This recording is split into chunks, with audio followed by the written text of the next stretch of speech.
12th standard புக்கில் இருக்க second unit pros தான் வந்து பார்க்க போகிறோம். A nice cup of tea.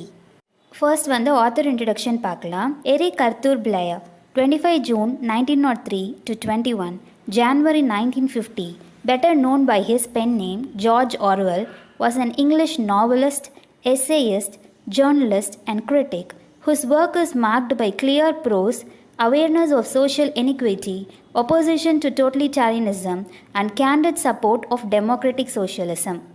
George Orwell அப்படின்றது இவரோட புனைப்பெயர். இவரோட இயற்பெயர் வந்து எரிக் அர்த்தூர் பிளேயர். இவரோட பீரியட் வந்து 25 June 1903 21 January 1950. இவர் ஒரு English writer, novel, essayist and journalist. And இவர் வந்து சமூக அநீதிக்கு அவேர்னஸ் கொடுக்குறாரு. அது மட்டும் இல்லாமல் சர்வாதிகாரத்துக்கு அகெயின்ஸ்டாக வந்து நிறைய எழுதியிருக்காரு. நேர்மையான வழியில் ஜனநாயகத்துக்கு சப்போர்ட் பண்ணுற மாதிரியும் இருக்கும்.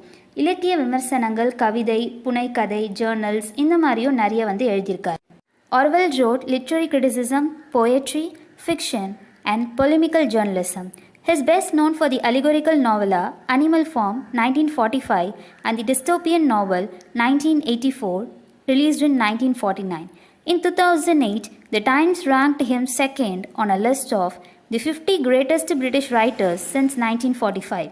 இவரோட ஃபேமஸான 2 நாவல்ஸ் என்னன்னு பார்த்தீங்கன்னா 1945 வெளிவந்த அனிமல் ஃபார்ம் அண்ட் 1949 வெளியே வந்த 1984. And 2008 the Times ranked him second on a list of the 50 greatest British writers since 1945. இந்த லிஸ்ட்டை வந்து வெளிவிட்டாங்க. அந்த லிஸ்ட்டில் வந்து இவர் வந்து செகண்டாக வந்து வந்திருக்காரு. Taken from the collected essays, journalism and letters of George Orwell, Volume 3, 1943-45, Penguin ISBN 01400315337. இந்த புக்கிலேருந்து தான் எடுத்திருக்காங்க. டீ வந்து எல்லாருக்குமே பிடிக்கும் இல்லையா? அண்ட் டீ குடிக்காதவங்க மோஸ்ட்லி யாருமே இருக்க மாட்டாங்க அப்படின்னே சொல்லலாம். அண்ட் நம்மளோட மார்னிங் வந்து ஒரு கப் ஆஃப் டீயோட வந்து கண்டிப்பாக ஸ்டார்ட் ஆகும். அந்த டீ குடிக்காமல் சில பேரால் இருக்கவே முடியாது அப்படின்னு கூட சொல்லலாம். ஸோ நம்மளோட ப்ரோஸ் வந்து டீ பற்றி தான். அண்ட் வாங்க இப்போ நம்ம ப்ரோஸ்குள்ளே போகலாம். If you look up tea in the first cookery book that comes to hand, you will probably find that it is unmentioned, or at most you will find a few lines of sketchy instructions which give no ruling on several of the most important points. So நம்மளுக்கு வந்து ஒரு இப்போ cookery book ஒன்று கொடுக்குறாங்க அப்படின்னு பார்த்தீங்கன்னா அதில் வந்து டீயை பற்றி மோஸ்ட்லி மென்ஷன் பண்ணியிருக்க மாட்டாங்க. அண்ட் அப்படியே வந்து மென்ஷன் பண்ணியிருந்தாலும் அதில் வந்து ஒரு டீ எப்படி ப்ரிப்பேர் பண்ணுறது அப்படின்றதுக்கான ரொம்பவே இம்பார்ட்டண்ட்டான பாயிண்ட்ஸ்லாம் கண்டிப்பாக அதில் வந்து மிஸ் ஆகிருக்கும்.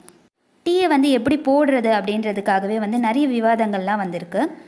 When I look through my own recipe for the perfect cup of tea, I find no fewer than 11 outstanding points.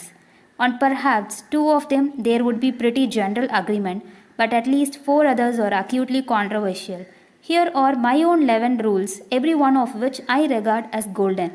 So நம்மளோட ஆத்தர் வந்து ஒரு பர்ஃபெக்ட் கப் ஆஃப் டீ அவர் வந்து போடணும் அப்படின்னா அதுக்கான ரெசிபிக்கு வந்து 11 பாயிண்ட்ஸ் வந்து சொல்கிறாரு.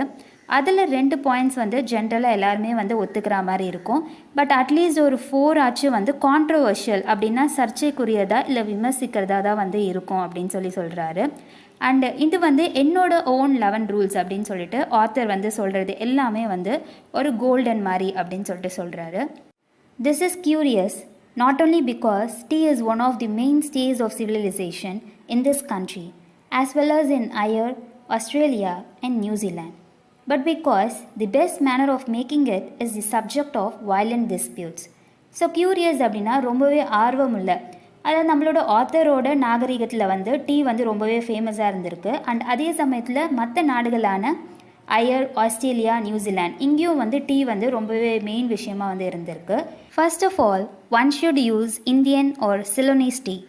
China tea has virtues which are not to be despised nowadays. It is economical and no one can drink it without milk. But there is not much stimulation in it. One does not feel wiser, braver or more optimistic after drinking it. Anyone who has used that comforting phrase, a nice cup of tea, invariably means Indian tea. ஒருத்தவங்க வந்து Indian இல்லைனா வந்து சிலோனீஸ் tea தான் வந்து use பண்ணணும். China tea வந்து அதுக்குன்னு வந்து விச் சிறப்பான குவாலிட்டிஸ்லாம் வந்து இருக்குது.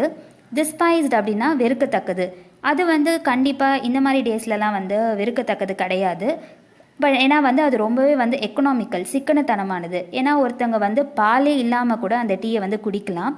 பட் அப்படி குடிக்கும்போது ஸ்டிம்யூலேஷன் அப்படின்னா தூண்டுதல், அண்ட் ஆப்டிமிஸ்டிக் அப்படின்னா தளராத நம்பிக்கை கொண்ட. ஒன்றும் இல்லை, நம்மளுக்கு வந்து ஒரு டீயை குடிச்சினோம், ஒரு ஃப்ரெஷ்ஷான ரெஃப்ரெஷிங்கான, அதுக்கப்புறம் நம்மளோட ஒர்க்லாம் ஸ்டார்ட் பண்ணுவ மாதிரி இருக்கும்ல. பட் இந்த டீயை குடித்தோடனே நம்மளுக்கு அந்த மாதிரி ரெஃப்ரெஷிங்லாம் இருக்காது அப்படின்னு சொல்கிறாங்க. அண்ட் நம்ம ஆத்தர் வந்து ஒரு நைஸ் கப் ஆஃப் டீ அப்படின்னா கண்டிப்பாக அது வந்து ஒரு இந்தியன் டீயாக தான் இருக்கணும் அப்படின்னு சொல்கிறாரு.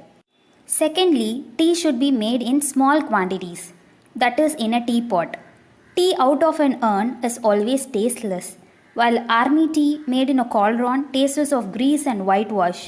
The teapot should be made of china or earthenware, silver or britannica, where teapots produce inferior tea and enamel pots are worse.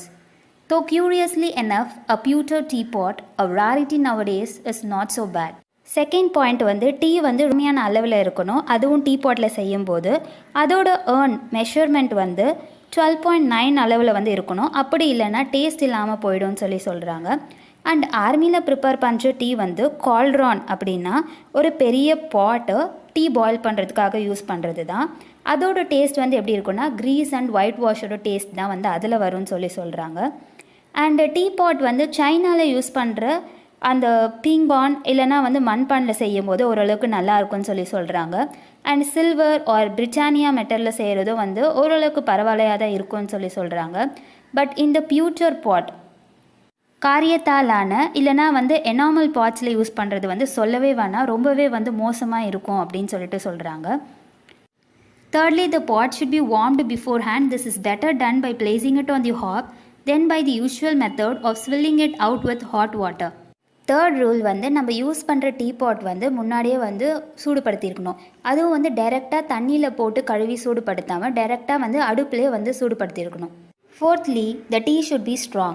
For a pot holding a quart, if you are going to fill it nearly to the brim, 6 heaped teaspoons would be about right. In a time of rationing, this is not an idea that can be realized on every day of the week. But I maintain that one strong cup of tea is better than 20 weak ones. All true tea lovers not only like their tea strong, but like it a little stronger with each year that passes. A fact which is recognized in the extra ration issued to the old age pensioners. Fourth rule வந்து tea வந்து ரொம்பவே ஸ்ட்ராங்காக இருக்கணும். அப்புறம் பாட்டில் இருக்க அந்த தண்ணியோட அளவு வந்து யூஎஸ் அப்புறம் பிரிட்டனில் வந்து எவ்வளோ அளவு யூஸ் பண்ணுறாங்க அப்படின்னா பிரிட்டனில் வந்து 1.13யும் யூஎஸில் வந்து 0.94 மேக்ஸிமம் 1 லிட்டர் வந்து யூஸ் பண்ணுறாங்க. அப்போ தான் வந்து அந்த டீ வந்து நல்லா கரெக்டாக வரும்னு சொல்கிறாங்க. அப்புறம் டெய்லியுமே வந்து வாரத்துக்கு இந்த மாதிரி ரேஷனிங் பொருளெல்லாம் வந்து நம்மளால் வாங்குறது வந்து ஒரு கரெக்டான ஐடியா கிடையாது. பட் ஆனால் நம்ம வந்து 20 வீக் டீ குடிக்கிறத விட ஒரு ஸ்ட்ராங் டீ வந்து குடிக்கிறது பெட்டராக இருக்கும் அப்படின்னு சொல்கிறாங்க. எல்லா டீ லவர்ஸ்க்குமே வந்து அவங்களோட டீ வந்து எப்போவுமே ஸ்ட்ராங்காக இருக்கணும் அப்படின்னு சொல்லிட்டு தான் நினைப்பாங்க. அண்ட் இந்த வருஷம் நம்ம வந்து டீ ஸ்ட்ராங்காக குடிக்கிறோம் அப்படின்னா அடுத்த வருஷம் போக போக வந்து அதோட இன்னும் வந்து ஸ்ட்ராங்கான டீ குடிக்கணும் அப்படின்னு தான் வந்து நம்ம ஆசைப்படணும் அப்படின்னு சொல்கிறாங்க. அண்ட் இது வந்து மோஸ்ட்டாக யாருக்கு வந்து சூட் ஆகும் அப்படின்னா ஓல்ட் ஏஜில் வந்து இந்த பென்ஷன் வாங்குறவங்களுக்கு வந்து இந்த மாதிரி இது வந்து சூட் ஆகும் அப்படின்னு சொல்கிறாங்க. Fifthly, the tea should be put straight into the pot. No strainers, muslin bags or other devices to imprison the tea. In some countries, teapots are fitted with little dangling baskets under the spout to catch the stray leaves which are supposed to be harmful. Actually, one can swallow tea leaves in considerable quantities without ill effect. And if the tea is not loose in the pot, it never infuses properly. Fifth வந்து டீயை வந்து டைரெக்டாக பாட்குள்ளே போட்டுடணும். No ஸ்ட்ரெயினர்ஸ், வடிகட்டிகள் இல்லை அந்த முஸ்லின் packs, tea packs இதெல்லாம் வந்து use பண்ணாமல் டைரெக்டாக வந்து டீ போட்டு குடிக்கணும்னு சொல்கிறாரு. சில கண்ட்ரீஸ்லலாம் வந்து டேங்லிங் பேஸ்கெட்ஸ், அந்த தொங்குற பேஸ்கெட்ஸ் இல்லைனா வந்து ஸ்பவுட் ஒரு ஃபனல் மாதிரி இருக்கும். அதில் வந்து நம்ம டீயை ஊற்றும் போது டீயில் மீதம் இருக்க அந்த இலைகள்லாம் வந்து மேலேயே வந்து தங்கிடும். ஸோ இவர் என்ன சொல்கிறாரு அப்படின்னா அந்த மீதம் இருக்க இலைகளையும் சேர்த்து வந்து நம்ம குடிக்கிறதுனால நம்மளுக்கு எதுவும் வந்து தீங்கு ஏற்படாது, அந்த மாதிரி யூஸ் பண்ணுறது வந்து ஒரு தீங்காதா அப்படின்னு சொல்கிறாரு. அது மட்டும் இல்லாமல் அந்த மீதம் இருக்க இலைகளையும் சேர்த்து வந்து நம்ம டீ குடிக்கிறப்போ வந்து நம்மளுக்கு எந்த ஒரு தீங்கும் ஏற்படாதுன்னு சொல்கிறாங்க அப்படின்னு இதனால் வந்து டீயோட ஃபுல் எசன்ஸோ இல்லை அதோட ஃபுல் ஃப்ளேவரோ வந்து டீயில் வந்து இல்லாமல் போயிடும் அப்படின்னு சொல்கிறாங்க. இந்த வீடியோ ரொம்பவே வந்து யூஸ்ஃபுல்லாக இருந்திருக்குன்னு நினைக்கிறேன். உங்களுக்கு என்னோடய வீடியோ பிடிச்சிருந்தா லைக் பண்ணுங்கள், ஷேர் பண்ணுங்கள், மறக்காமல் சப்ஸ்கிரைப் பண்ணுங்கள். பக்கத்தில் இருக்க பெல் ஐக்கானையும் ப்ரெஸ் பண்ணிடுங்க.